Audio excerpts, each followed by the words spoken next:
ડીસાના મુડેઠા નજીક ટેન્કરની ટક્કરથી યુવાનનું મોત નીપજ્યું।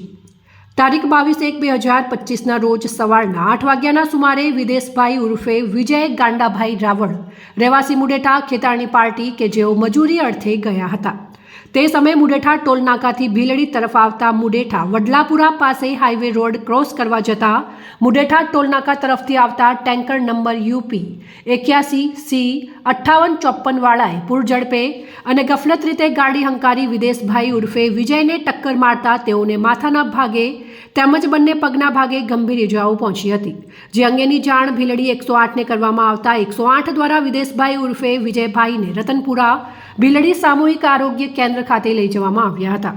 ત્યારબાદ વધુ સારવાર માટે પાલનપુર સિવિલ હોસ્પિટલ ખાતે ખસેડવામાં આવ્યા હતા, જ્યાં સારવાર દરમિયાન તેમનું મોત નીપજ્યું હતું। ત્યારે તેમનું PM પાલનપુર સિવિલ હોસ્પિટલમાં કરાવીને મૃતદેહ વાલી વારસદારોને સોંપવામાં આવ્યો હતો। આમ આ બાબતે ડ્રાઈવર વિરુદ્ધ ભીલડી પોલીસ સ્ટેશનમાં ગુનો નોંધી ધોરણસરની કાર્યવાહી હાથ ધરવામાં આવી હતી।